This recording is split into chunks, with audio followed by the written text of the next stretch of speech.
по-уродски, я так хочу сказать.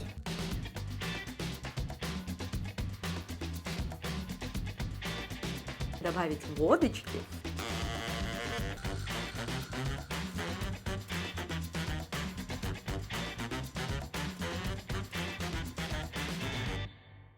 Вот и закончились громовки ваши. Привет, это Маша Пушка, и это мой 4-й выпуск проекта «Когда я вырасту», в котором я пробую различные профессии, занятия и хобби и рассказываю о своем опыте и впечатлениях. В этом выпуске мы отправимся на кухню, чтобы узнать, получится ли у меня буквально за 2 дня стать домашним кондитером, а еще сколько стоит стартовый набор оборудования, где этому можно научиться и кому вообще не стоит заниматься кондитерским делом.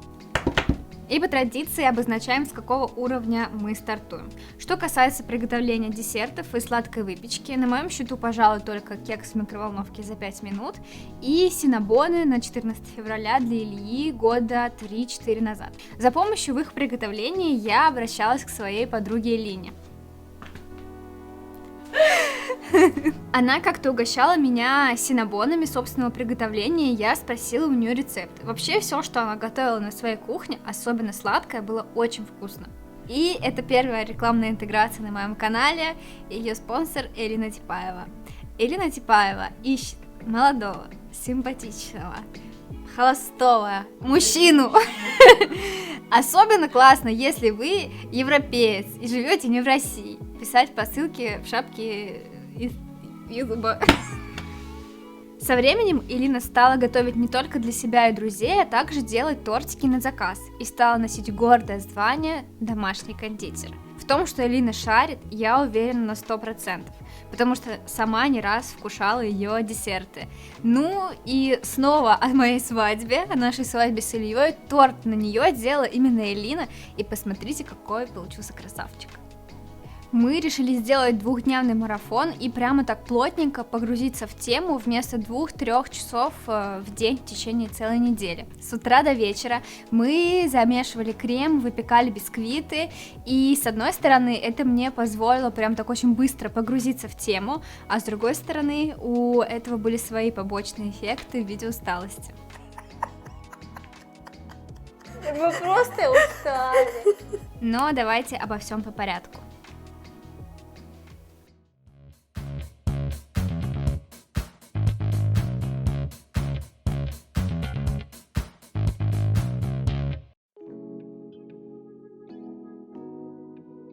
Мы находимся в гостях у Элины Типай. Это моя подруга и по совместительству домашний кондитер. И я думаю, что для тех, кто меня знает, не секрет, почему я обучаюсь именно у нее.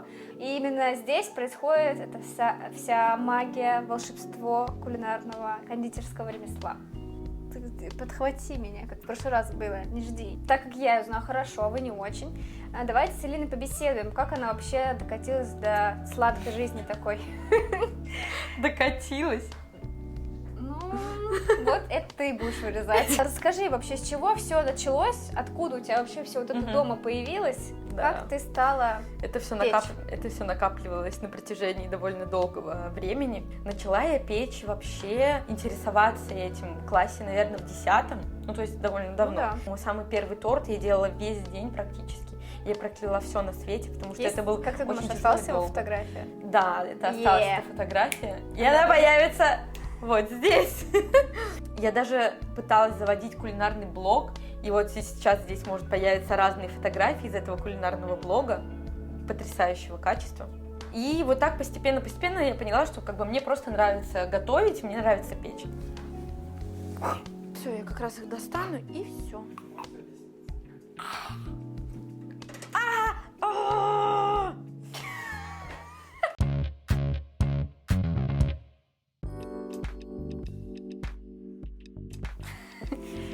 Итак, мы разобрались в основах, и теперь давайте расскажем вам, какой у нас будет план. Мы договорились с Элиной, что у нас будет, скажем так, 3 этапа. Первый – это тортик, который приготовит сама Элина, а я буду выполнять какие-то мелкие поручения и смотреть, как... Тереть морковку, например. Тереть морковку, да. Второй торт я буду уже делать сама, на основе того, что Элина мне объяснит и покажет. Но я буду тщательно следить за всем процессом. И третий торт. Элина все равно будет поглядывать одним глазком, но его я должна буду приготовить и сделать сама. Да. Погнали.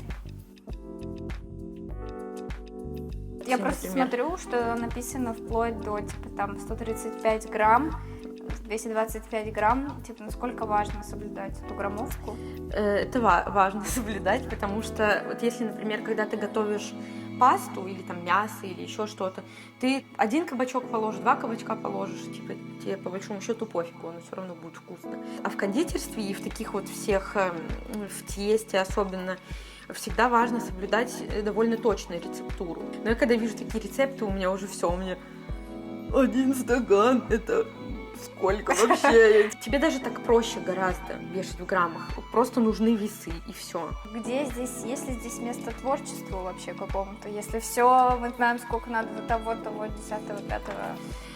Ну, смотри, например, в коржах творчество может проявляться в том, что ты, например, можешь в морковные коржи добавлять другие специи и декорирование торта. Вот, где ты можешь уже экспериментировать по максимуму. То есть, как в любом творческой профессии, здесь очень много рутины и очень много четкости и следованию процессу. Так, и сейчас мы будем готовить, какой ты будешь готовить? Морковный. Ты уже натерла морковочку. Молодец, Мария. Вот, пожалуйста, смотрите. Прекрасно натертая морковка. Мне рука затекла. Извините. Яйца надо достать. Илья расстегивает ширинку. Вот приготовить коржи на самом деле вообще легко. То есть, если у тебя есть хороший рецепт, например, вот я тебе даю рецепт. Если ты сделаешь все четко, как в этом рецепте, у тебя... Вероятность, что что пойдет не так? Ну, как бы довольно мала. Ух! Не хватает грамма. Нет, настолько я не загоняюсь.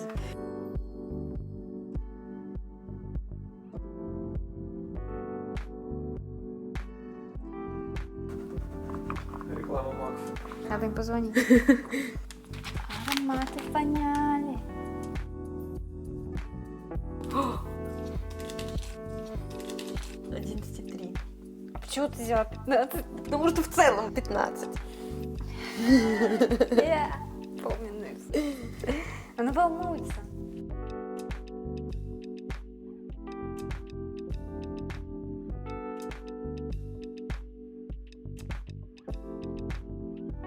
И если вдруг у вас газовая духовка, то я вам сочувствую. А для кондитерства очень важно, чтобы была именно электрическая духовка, потому что она равномерно печет, она печет стабильно. Короче, электрическая духовка топ. Вот, все. Мы с вами, Мария Евгеньевна, испекли коржи. И уже приступаем к крему. Самое любимое у тебя, Мария, потому что когда я приношу им всегда остатки коржей, они всегда: а где крем? Я говорю: а Что крем очень нет. вкусный. Мы используем творожный сыр Хохланд кремет. Да ё-моё, никто не платил, Лина, за рекламу. Прекрасно, Мария.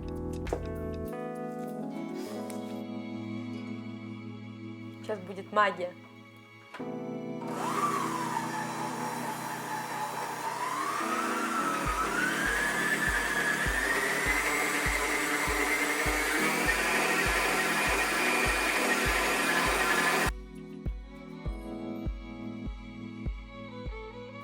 Дегустация крема.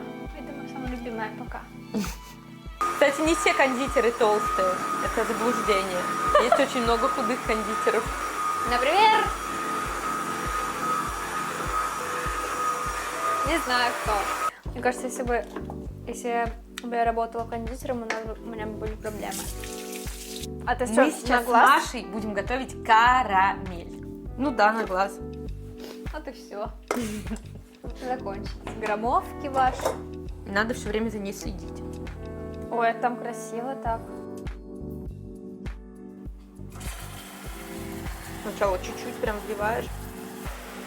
Ого, так Красиво.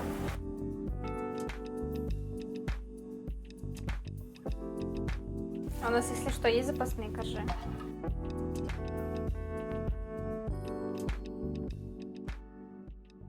Ну, нормально.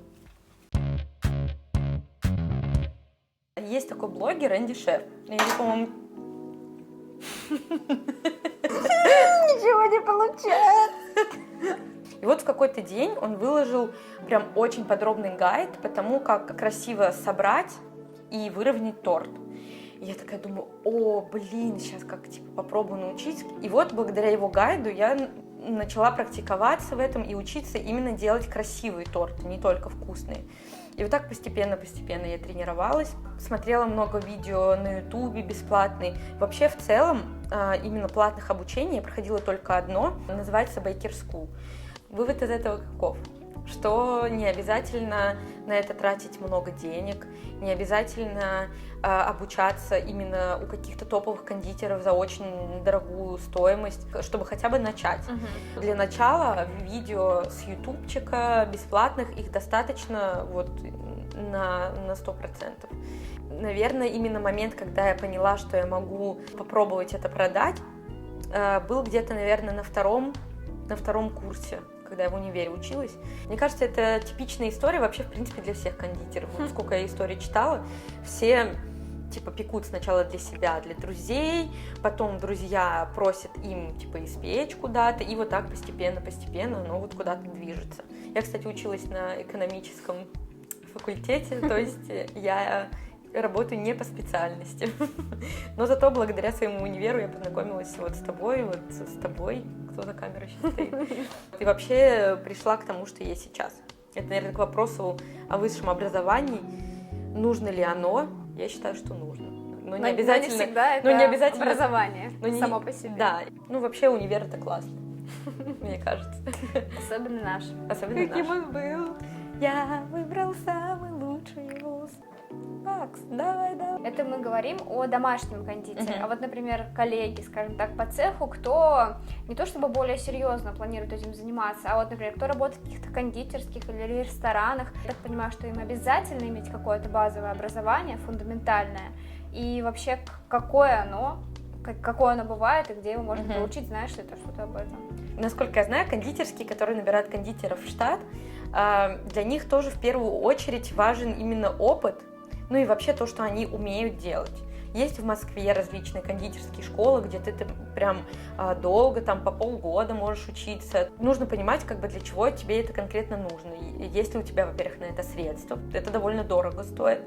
Бесплатных образований, ты можешь бесплатно пойти в кулинарный техникум. Но, конечно, когда ты обучаешься вживую у каких-то кондитеров, всегда это в плюс тебе. Вот. То есть лишним это никогда не будет.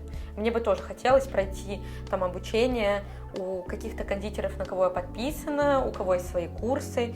Но вот именно на первоначальном базовом уровне, про выравнивание, про крема, про вот что-то такое. Про рецепты какие-то. Рецепты, да, что-то простое. Это все есть в открытом доступе в интернете, у кучи кулинарных и кондитеров-блогеров, на ютубе, на ютуб-каналах разных. Я вот одно время зависала на иностранных ютуб-каналах. Возможно, мы сделаем какую-то подборку каналов и да, я ставлю ее в закрепе или в подписи Да, к я видео. поищу. Здесь не все мое богатство, здесь только самое такое, наверное, базовое, основное. И как раз-таки про это базовое основное. Вот для того, чтобы начать, сколько стоит базовый набор кондитера, стартовый, сколько он стоит, и можно сказать, насколько он сильно отличается от того набора, который есть у тебя сейчас, и отличается ли вообще? Можно и сэкономить, это может быть и 10 тысяч, может быть и 100 тысяч. Но по моим подсчетам, чтобы это было соотношение цена-качество, чтобы у тебя миксер там сразу не сломался, то это около 25-30 тысяч. На экране появится базовый список, возможно, с примерными ценами, который, по мнению Лины, с которого можно начать. И сумма, еще раз, вот давай какую-то прям закрепим.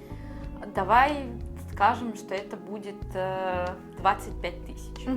С которой можно, прям вообще начать. Можно даже и без всего этого. Если у вас дома есть просто у мамы ручной миксер, духовка, грубо говоря, и просто какие-то лопатки. А как ты думаешь, сколько сейчас твой набор стоит? Не знаю. Но ты дороже 25-100%. Наверное, где-то, не намного дороже. Где-то 40, наверное, 40-50. Это уже но он это накапливалось годами. Сейчас здесь могут появиться мои торты, которые у меня, к сожалению, никто не заказывает, что я могу рисовать картины на тортах. Это было мое первое вообще появление, моя первая работа с ребятами, когда я участвовала на People Fest, на самом первом. Магическая штучка. Если в кондурин добавить водочки, то, выпить. то получится блестящая краска. Лена посчитала, что мне не обойтись, и подарила мне я подарила Маше лопатку. ее первый... Вообще называется это спатула. Вообще это написано шпатель было. Это шпатель, прошу. Спатула. Выгравировать Маша Пушка я не успела, извините. Да, конечно. Насколько ты ровно соберешь торт, на этом этапе зависит его симметрия и устойчивость. Так, кладешь небольшое количество крема. Небольшое? Если что, так выглядит небольшое количество крема. И кладем сверху. Здесь очень важно его сразу откалибровать. Берешь вот так, давай твою руку возьму, как в фильме «Привидений», да, они так гончарные.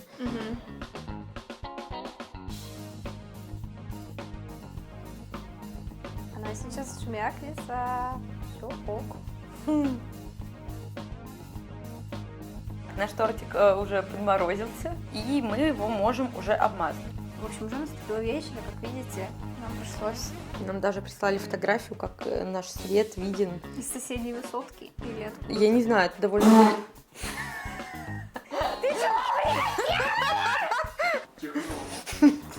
Я ухожу с этих съемок. Ой, Видишь? прикольно. Он уже такой хороший. красивый.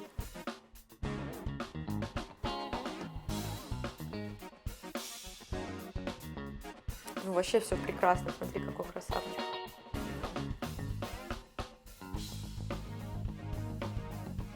Такая морковка. Вот это получился голый торт с черновой обмазкой. То есть это вот получилась такая тортозаготовка для дальнейшей работы. Так, морковка это бесит, да?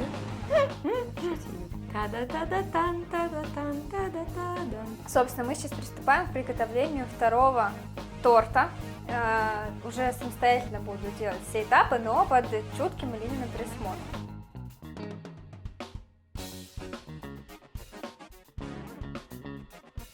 Колени. Перед тортиком. Ощущения приятные. Вообще, в последнее время мне нравится готовить.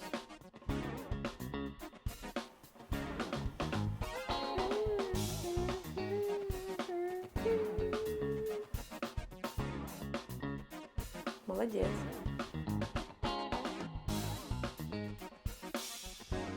У меня сейчас голова закружится. Миллиметровщицы кто? Мы?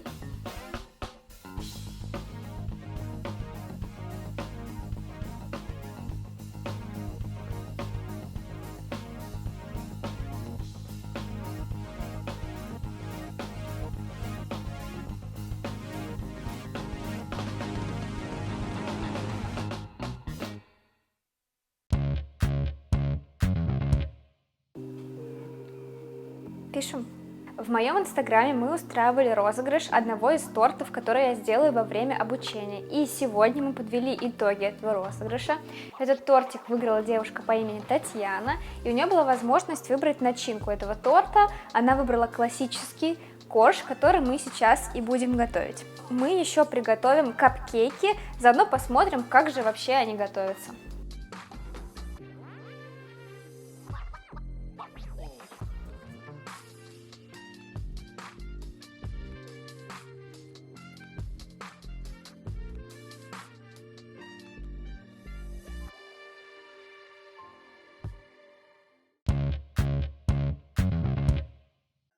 У нас за плечами уже уже целых 2 торта, уже довольно поздно, и мы с Элиной решили еще немного побеседовать. И начнем, пожалуй, вот с чего.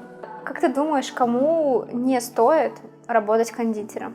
Я думаю, что не стоит работать кондитером тем, кто сидел такой и думал, так, чем бы мне заняться? кондитерство вроде сейчас модно, сейчас все делают тортики, дай-ка я тоже типа это поделаю. Не исключено, что, например, он про это подумает и начнет это пробовать, и ему это понравится, и он захочет в этом совершенствоваться, развиваться, но они используют ингредиенты, например, чтобы максимально удешевить себестоимость торта. Короче, они это делают чисто ради заработка. Наверное, это единственный какой-то барьер, как мне кажется, который не должен человек заниматься по этой причине. А все остальные, там какой-то, может быть, возраст или статус, или там еще что-то, мне кажется, не так имеет значение. Еще, наверное, не нужно заниматься кондитерством человеку, у которого сахарный диабет. Но мы это вставлять не будем. Давай теперь поговорим о трудностях. Как ты считаешь, что самое трудное?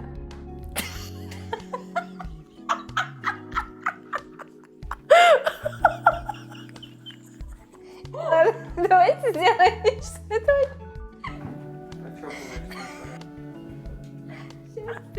Можете сказать... Это просто так вырвалось случайно. Ты можешь сказать, что самое трудное? Все, пожалуйста. Сейчас. Ну ты сейчас опять будешь говорить же. Ну попробуй сдержаться. Трудности. Элина, я думаю, что честно было бы рассказать о каких-то сложностях и трудностях в профессии, которые... Надо убирать это слово. Ну ничего же не случилось. Если попало, как говорится, тяжело потом. Трудно, как говорите, потом.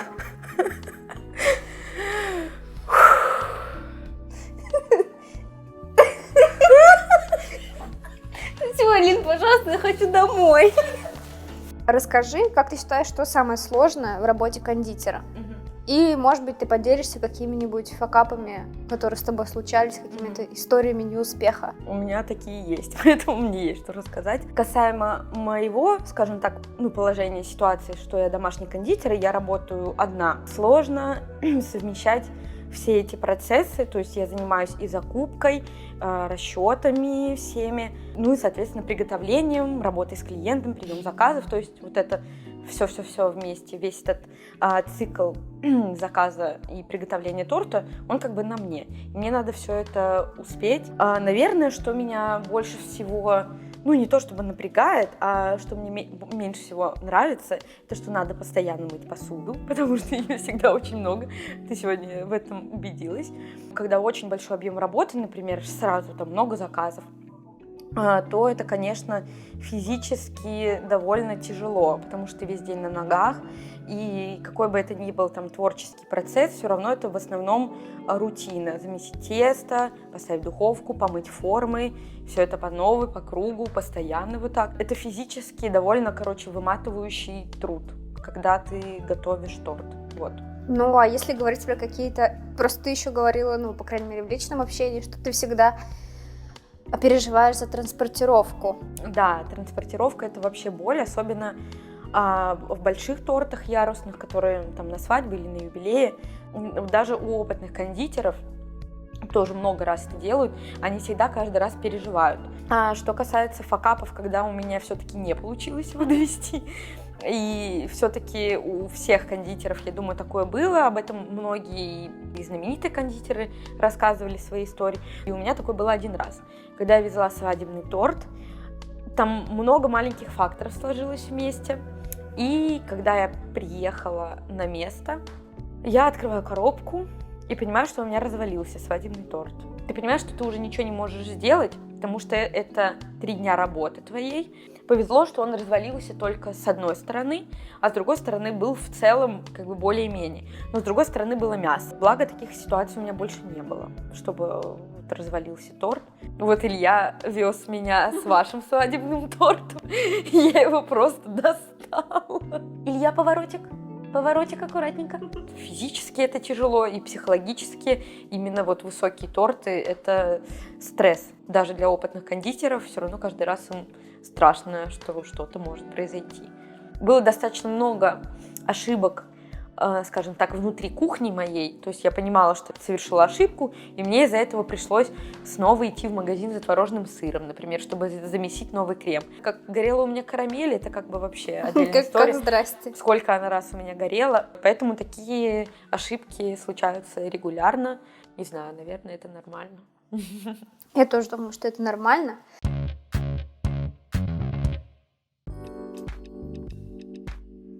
Это коржи, которые мы выпекли вчера, довольно поздно ночью с Алиной, для того, чтобы сегодня уже собирать из них готовый торт. Маша сейчас... Умоли. Сейчас. Ой, он такой ровненький получился. Угу. Давайте я немного буду говорить по-французски, как будто. Ты уже вчера поговорила. Коржу. Трудностей.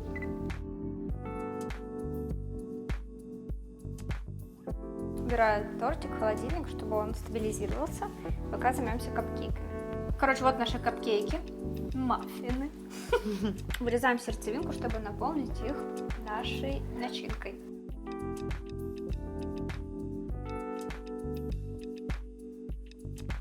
Смотри, сразу предупреждаю, это вообще не просто, и у тебя вряд ли получится красиво. Если получится красиво, пожму тебе руку.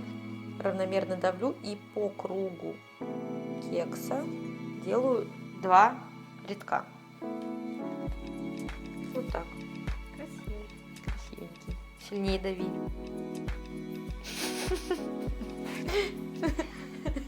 Ну чё? Это нормально. А что Это- с ним не так?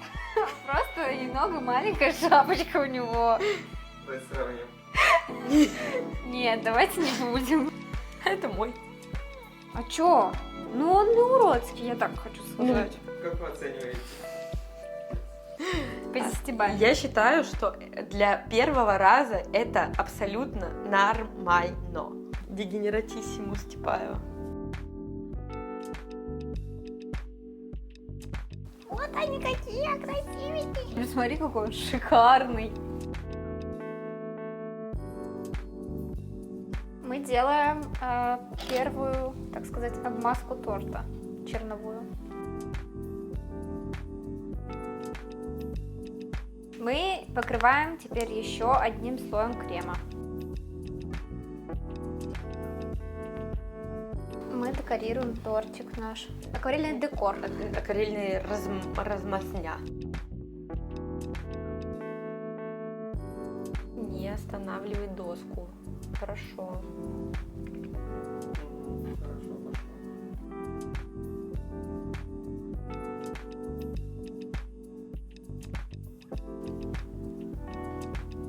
Это красиво. Машин выпускной тортик.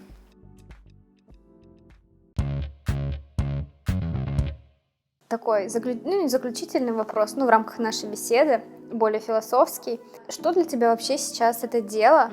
Можешь ли ты назвать, это занятие, кондитер, что ты кондитер, делом своей жизни? Но это такой сложный для меня вопрос, и поэтому, наверное, твой блог актуален. Он, в принципе, выяснилось, что он достаточно актуален для большого количества людей. Всегда кондитерство для меня было вроде как хобби, дополнительное, скажем, что-то в моей жизни, но при этом оно... Одно из самых стабильных. Одно из самых стабильных, одно из самых хорошо получающихся у меня и одно из самых, которое приносило мне хороший заработок. Я действительно понимаю, что для меня это не то чтобы не сложно, но для меня это не так сложно, как, например, какое-то другое дело. И мне кажется, вот так как раз-таки должны профессии распределяться, что каждый человек должен делать то, в чем он реальный профессионал, и что для него не каторжный труд, а не так, как нас учили в школе, что у тебя по математике и так 5, поэтому давай-ка ты русский, подтягивай, и у тебя по нему 4. И для меня до сих пор это вопрос, буду ли я дальше этим заниматься, сколько я буду этим заниматься, будет ли мне это дальше приносить удовольствие. Потому что сейчас, конечно, я уже не так горю, наверное, этим делом, как это было в начале пути. Но это какой-то баланс между работой, которая не тяготит меня, которая не истощает меня, которая так или иначе приносит мне удовольствие, и больше всего меня наполняет энергией, когда я Ну, когда мне заказчики пишут благодарность, что было все очень круто, классно, что им все понравилось, что вкусно было, да, и как бы меня это наполняет, вот эта обратная связь. В общем, ты тоже, скажем так, в неком поиске. В неком поиске, да, ответа на вопросы для себя, надо ли мне этим дальше заниматься. Хочется как-то больше в этом развиться. Возможно, я слишком, действительно недооцениваю то, что это для меня, наверное, значит. Я рада, что этот проект, этот разговор — это еще один повод подумать об этом. Ну да, это точно. Не бойтесь повторять в начале, потому что на начальном этапе, когда ты только учишься, ты, естественно, еще тебе надо научиться делать хотя бы так, как уже делают другие, чтобы ты потом на основе этого мог придумать что-то свое. Окунайтесь в этот мир, если вам это действительно интересно, окружите себя вот этим контентом, связанным с кондитерским делом. Чик-чик. Мы практически закончили наш цикл обучения. Да. Мы в первую очередь сосредоточились на изготовлении моей экзаменационной работы. Вот она здесь представлена.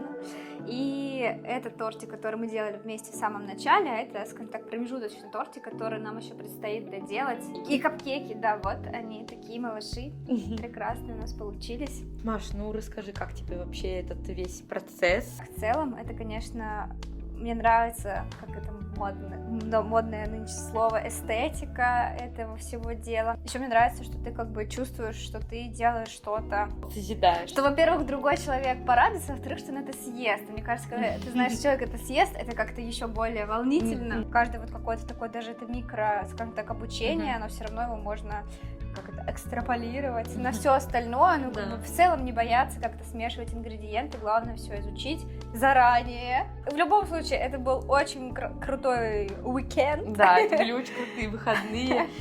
Это получилась вообще какая-то маленькая жизнь со своими взлетами, со своими падениями, со своими какими-то приколами. Со своими трудностями. И спасибо Маше большое за такой опыт, потому что обучала я не так уж часто, но мне нравится этот процесс, кого-то наставлять, кого-то обучать. Можешь тени себе сделать. Я теперь воин кондитерского ремесла. Воин кондурина. Можешь какой-нибудь наезд сделать на нас? Че, Все?